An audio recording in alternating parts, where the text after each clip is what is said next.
turn on the show. Good afternoon. Ooh, that's loud. I appreciate the opportunity to speak to you today.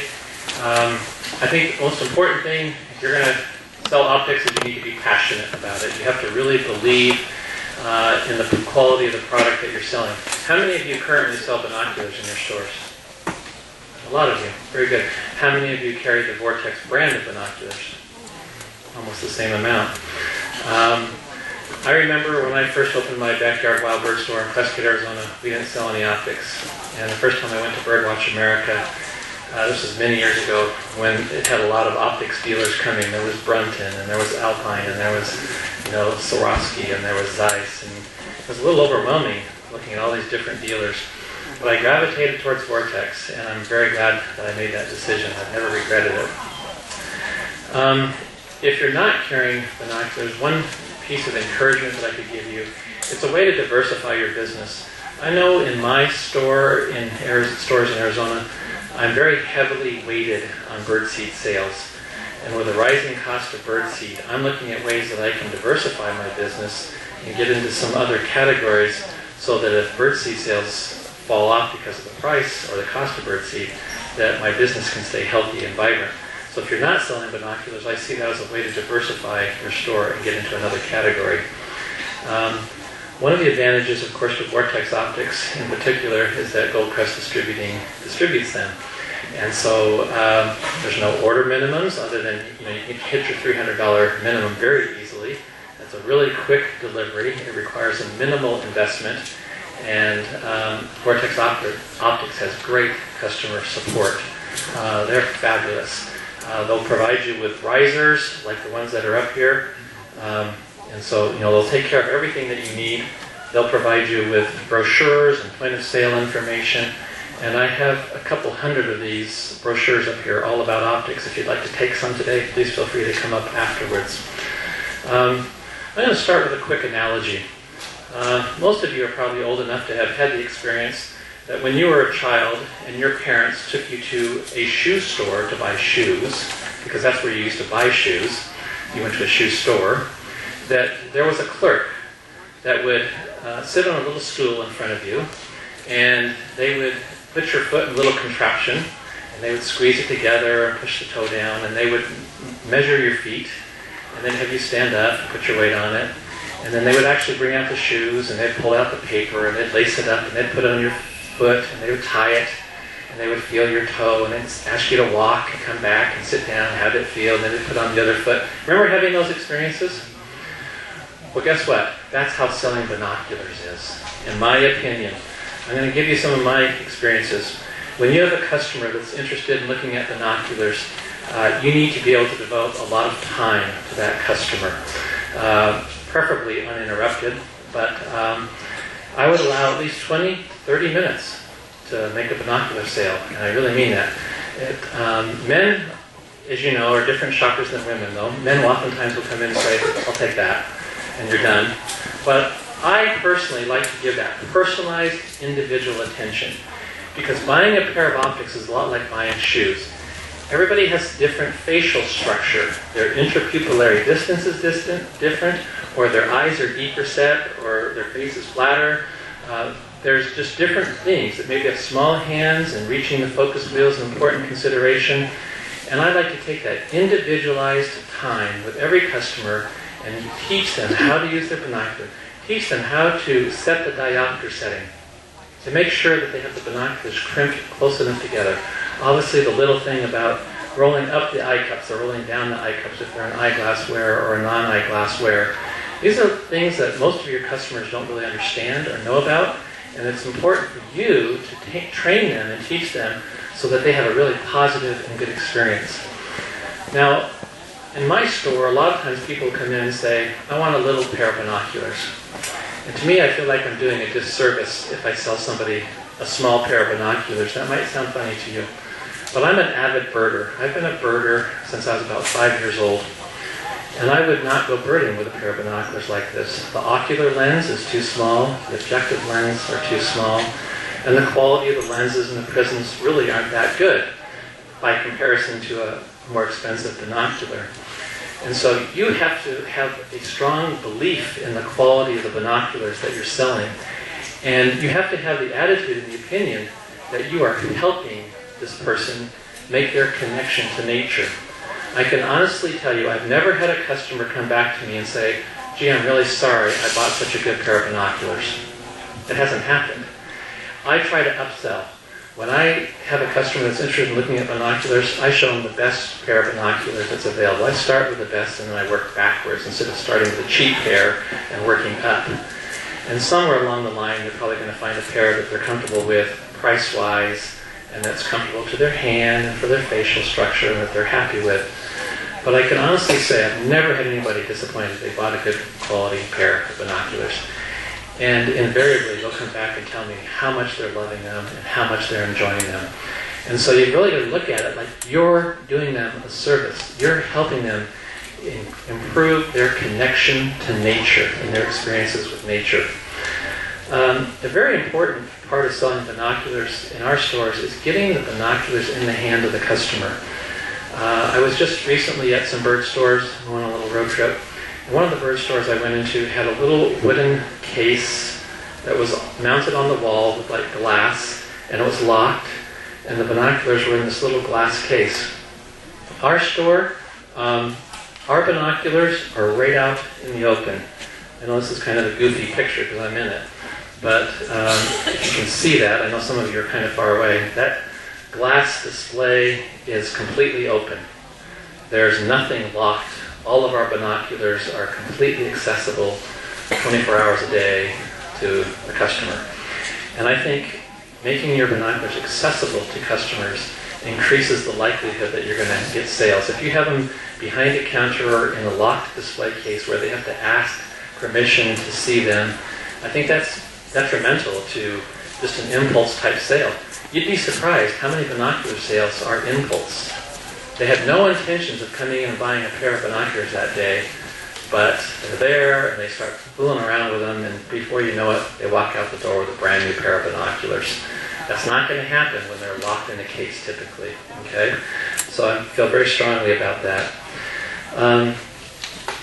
The key thing about marketing too, I know we heard a class today on marketing, is that every time you have an opportunity to have a speaking engagement or some opportunity in the community, I take a pair of binoculars with me and I have them on display just so that people know we sell binoculars. Probably my biggest frustration is when I lose sales because people didn't realize we sold binoculars. For example, we go to a birding and nature festival every year, and this is a true experience. I had a gentleman call me like 3 days after the birding festival, and he had just bought a pair of Swarovski binoculars online. And he had attended the birding festival, but he never came into the vendor tent. And and I felt like I lost that sale, because had he come into the vendor tent, he would have seen that we had the binoculars available, and maybe he might have bought it from us instead of going online and buying them.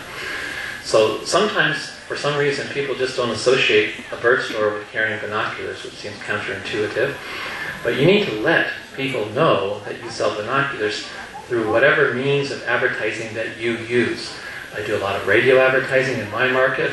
I also write a weekly column in the newspaper, and I use those mediums to talk about binoculars, even in just a casual way. I was out birding with my binoculars the other day, or I'll mention the brand or whatever, just to throw the word in there, and it helps, send the message that you have binoculars.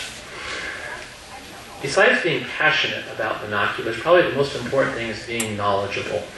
I think for a lot of people, selling binoculars is kind of intimidating. They're afraid to put a $600 pair of binoculars or a $1,000 pair of binoculars into somebody's hand because they think they're going to say, oh no, I can't afford that. And a lot of people will say that, but you just roll with it. You don't allow that to affect your attitude or your enthusiasm. You find something else. You find one that's a little cheaper. But you have to have a lot of knowledge, because this is a true story. Somebody might come to the store and they'll see this pair, which is $219 at MAP, minimum advertised price, and they'll see this pair, which is $599 MAP. And they'll say, well, why is this one $599? Why is this $190 or $219? You have to know why. You have to be able to sell the value of that binocular. what is it that makes that $599 pair of binoculars so much better than the $219 pair of binocular? And if you can sell the value, then you can sell the binoculars. Now, I gave you a handout. Did everybody get the handout? Okay. Oftentimes, people who are deliberately in the market for binoculars, maybe they've already done some studying online and they've looked at your website or the Vortex website before coming into your store, and they know that you have them because you're on the dealer locator, and if you're not, you need to get on the dealer locator with Vortex. And so they know you have the product and they want to come in and get their hands on it and try them out and use them. That's great. I lost my train of thought real quick. I'll continue. Anyways, sometimes they're not going to make that decision that day. They're going to want to think about it. How often do you hear people look at it, spend a lot of time, they say, well, I want to think about it, and they leave, and you get the sale. Give them some homework. Give them, or if you have a bench in your store, we have a nice little bench and a place to sit in our store, I'll say, do you have some time? I go, sure. I go, tell you what I want you to do is sit down. I tell them, sit down and read this. I give them that handout that I gave you today from Pete Dunne. Pete Dunne he's written several books, but one of the books is called The Feather Quest. And the appendix to that book is on binoculars. It's a wonderful treatise on what you should be looking for in optics for birders. And it talks about the money-wasting ritual that people go through buying binoculars. They'll first start by buying a pair like this. It's small. And after 6 months, they're dissatisfied and unhappy with it. So then they try another pair. And so all along the way, they're spending money. Well, Pete Dunne talks about how you should buy the best pair of binocular that you possibly can the first time, instead of going through that money-wasting ritual.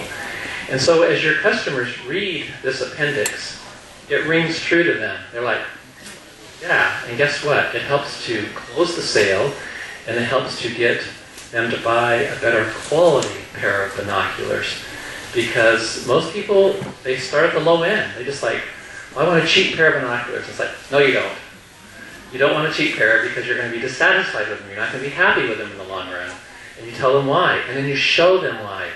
I mean, you do little things. Like, for example, I tell people that one of the key, most important features of the binocular is how it can deliver light to your pupil. How many of you do this, where you take two pair of binoculars like this, and you ask the customer, maybe I can, give you a volunteer, one of you. This is an example of something I do in my store. I'd say, stand right there. Nope, don't get any closer, because they're going to try to pick them up from you. They're going to try to take them out of your hand. I say, okay, go ahead and just look through the center of those binoculars. You see that circle of light coming through the binocular? Which one's bigger? One on the bottom. See, that's a simple example of what I do. And they explain to them how the larger objective lens will deliver more light to your pupil. Also, you can do the same thing with the same model. These are two different models. But for example, this is 8 and this is 8, and they'll think, well, they're both 8 power, then they should be the same quality. But no, because the objective lens size, you're going to get more light to your pupil with a larger objective lens. You can even do that with the same model. Say, okay, let's do an 8 power Diamondback and a 10 power Diamondback, and stack them on top of each other, and say, let's stand right there and just look through these. Which one's got the bigger, exit pupil, more light coming through? And you don't tell them which one's the 8 or which one's the 10. You just say, look through them and tell me. And they'll look and they'll go, that one. It's like, okay, that one's the 8. Like, oh. And you have to kind of guide them through the process. Why is an 8 power binocular not necessarily better, but different than a 10 power binocular? Well, an 8 power binocular gives you a wider field of view. It delivers more light. It's easier to hold steady. You educate. All along the way, you're educating, you're teaching. Now, I imagine most of you probably have really loyal customers. I know we do. We know our customers well. And I have found that birders are very trustworthy. Another thing we do is we just let people take them home. If they're having a hard time deciding, we're closed on Sundays, so I'll say, why don't you come back Saturday, about the time we close, and just take home whatever pair you want to try, and then bring them back Monday. And they're like, you'll do that? It's like, of course we'll do that. Like, you really will? It's like, of course we will. No problem. I've never not had a pair come back. They always come back. And invariably, guess what happens? They buy. So, I mean, I would imagine that your customers are probably similar to our customers. They're trustworthy, you know who they are. We don't ask for their address, we don't ask for their phone number, we don't ask for a credit card or any ID. We just said, take them. And they're so amazed and they're so impressed that we would do that, because that's just service above and beyond what they're used to getting nowadays. And obviously when you do that, it just helps develop a reputation for your business, because guess what they're going to do? They're going to tell their friends and neighbors about the amazing experience they had at the bird store. So knowledge is really, really important. You need to be able to point out and teach the features of the binoculars that you're selling. And I'm going to take it a step further. You probably think I'm fairly bold, but I am bold when I sell binoculars because I'm passionate about it. Just this summer, it was in July, I attended a hummingbird festival at an arboretum in northern Arizona in Flagstaff. And a lady came up and she was wearing the old Poro Prism design binoculars that were probably very old. And I looked at them and I just had this feeling, you need better binoculars. And so I just point blank said, can I say something really personal? And she's like, sure. I go, do you think it's time to get a new pair of binoculars? And she's like, yeah, it probably is. And so I started just showing her the Vortex brand, and she bought a brand new pair of binoculars right on the spot. And now you might think that's really bold, but again, I believe in it. And it's not because I want the sale, it's because I want people to have a good experience with nature. And most people, when they pick up a pair of these binoculars and they compare them to the binoculars they're currently using, their reaction is, wow, these are really good. And they are. They are very good. And so you've got to believe in the product, and you've got to be willing to be bold, and you've got to be willing to just get out there and talk to people about it and get them in their hands.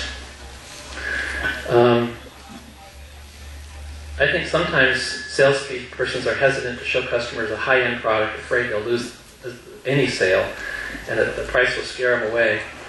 And I just don't believe in that. I think sometimes it might cause them to reflect a little bit more or take a little longer in making that decision, but I don't think you're going to scare them away. So don't let price, be deterrent in selling the product.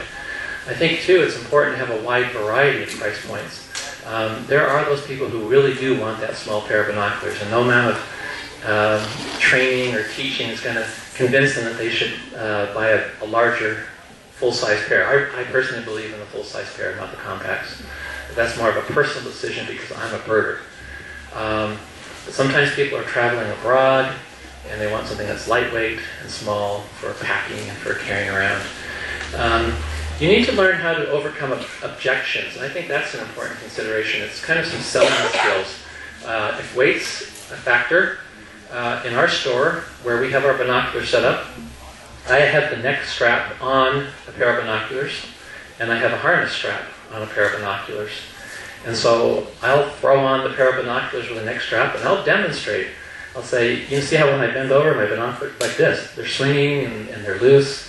And then I'll take it off, and I'll put on the binoculars with a harness strap, and I'll pull the strap, and I'll let it go, and whack, because it's got elasticity to it. And I explain the benefit of a harness strap, and how it holds the binocular snug and it's not bouncing every time you walk and it's not swinging. And then I also teach them, and this is another point if you've not thought of this, when you use a harness strap, because of the elasticity, it actually helps stabilize the binocular. When you're holding the binoculars with your hand, there's that resistance that you get with a harness strap that you don't get with a neck strap. And it actually helps hold the binocular still, or steadier. And so those are things that you can illustrate and try to overcome objections, because you'll always get objections, whether it's price, whether it's weight, just different things will come up in people's minds. So you have to have a way to counteract those objections.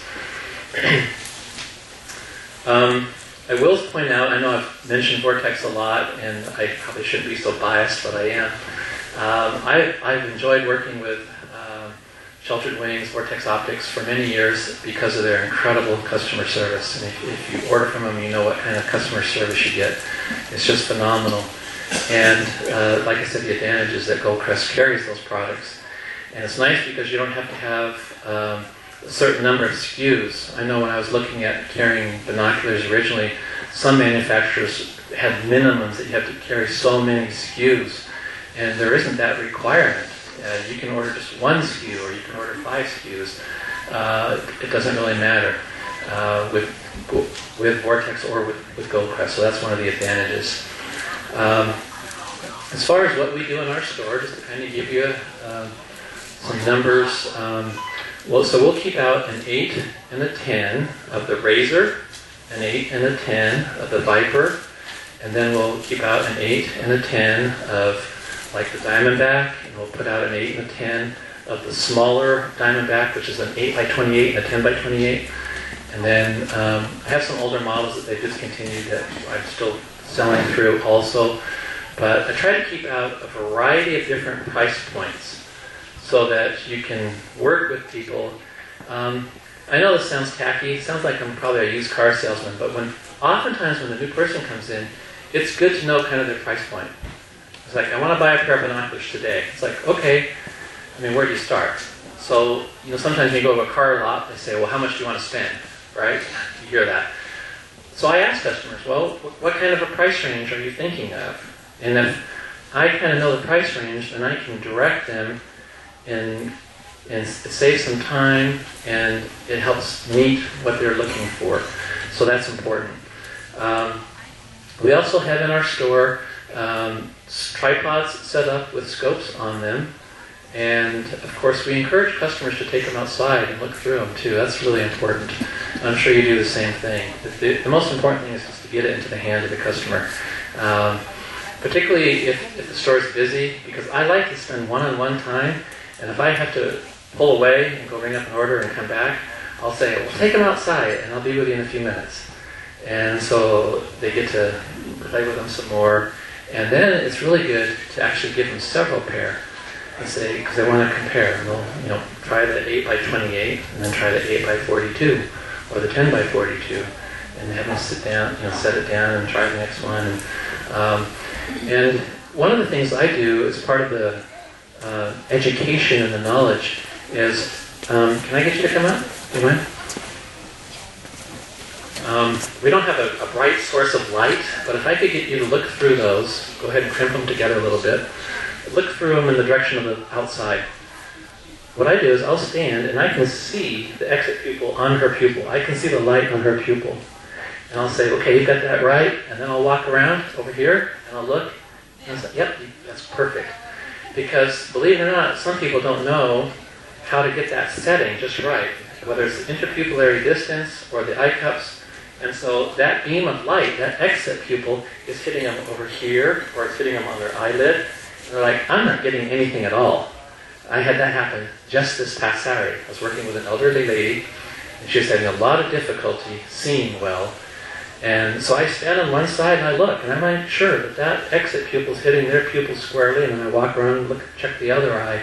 So just little things like that where you're actively involved and you're teaching and educating them how to use their binoculars. When we do get a binocular sale, we always go ahead and take the time, if they do not want a harness strap, well, if they buy a harness strap, we'll do the same, but we always thread them for them, put the straps on, get it ready to go so that when they walk out the door, it's ready to go. We've had a few experiences where sometimes it's really challenging to thread these, and you maybe have had that experience with the neck strap. And we insist, well, let me help you do that, or let me do that for you. Like, oh no, I can do it. And they come back the next day and they say, can you do that for me? It's like, sure. So, and another thing you can do, oftentimes binoculars are a gift purchase. A spouse is purchasing it for a spouse or a friend. And so we insist, say, you know what? After you've given them this gift, please let them know that we would love for them to come in with their new pair of binoculars, and we'll spend 15 or 20 minutes with them and teach them all about their binoculars. So make that service available even to the person who you're not making the sale to necessarily, who's receiving them, but make that service available. Again, that goes a long ways. As far as other products that we sell the binoculars. And there's different, oh, I didn't bring any with me. They have the single piece of binoculars, and then we sell the harness straps, the lens pins, like I said, we sell the tripods, we sell the scopes. And then it's important to let customers know too that if there's something that they would like that you don't have in stock, that you have the ability to order it quickly. That's the advantage when you can pick up the phone and call either Vortex or Goldcrest particularly, and the turnaround time is very, very quick. And so it helps to prevent losing a sale. I should talk about pricing a little bit. As you know, most binocular manufacturers have a two-tiered pricing structure. The higher price, the MSRP price, is the manufacturer's suggested retail price. And then they have a lower price, which is called MAP, or MAP, minimum advertised price. For probably the first 6 years that I sold binoculars, I sold them at MSRP, believe it or not. We did really well at MSRP. But it just got to the point where there was just too much internet competition, and so we finally lowered our retail price to the MAP price. And I'm not sure what each of you are doing, but now we're selling everything at MAP every day. And the advantage to doing that is that when you do have somebody who's in your store who's waffling on whether they want to make the purchase or not, you can boldly just tell them, you will pay the same price today in my store that you would on the internet. That you're not going to save a penny by going on the internet. And sometimes that helps. Even though there are people that want to support small businesses, oftentimes the difference in price is too great if you're at MSRP, and they're going to go home and buy it online. So we finally took the plunge and lowered our prices to MAP on everything. I don't know what your experiences are with that, but to me it's worth doing that, I think. But it's a great way to supplement your sales. It's particularly good for special occasions, you know, Mother's Day, Father's Day, Christmas, for gifts, and you can promote that through whatever advertising mediums you use. But we promote it every day. We really do. And we probably sell 2 or 3 pair of binoculars a week at a minimum. So, I mean, we sell a lot of binoculars. And then if you have a nature festival in your area, you know, like a birding nature festival, be a vendor. You know, pay the fee to have a table in the vendor tent and take a spread of binoculars, and we find that works really, really well. Every time there's an opportunity, I'm hauling binoculars with me. Wear them. That's another thing. Wear the binoculars with a harness strap if you're at some event, and that just again promotes the fact that you have binoculars. About 2 years ago, I took some people birding. It was their birthday, and I just took a pair of Swarovskis out of my store, and when we showed up at the designated place, I said, "Happy birthday, you can use these today." I wasn't giving them to him. And we ran into a man. We were at a lake, Lynx Lake, outside of Prescott, Arizona, and he saw that I was wearing Swarovskis and they were wearing Swarovskis. He's like, and I started talking to him. He's like, "You sell Swarovskis?" It's like, "Yeah, sure enough. You know what? I got 2 sales out of him over the next few months, just because I was wearing them and I talked to him about it." So you got to be bold. I just can't stress that enough. You have to be bold and be passionate about optics. That's pretty much the material I've prepared, but I would like to take questions and answer any questions. Go ahead. What different brands? I carry the Vortex brand and the Swarovski brand. It's the only 2 I carry. Yeah, could you say a few words about the spotting scope?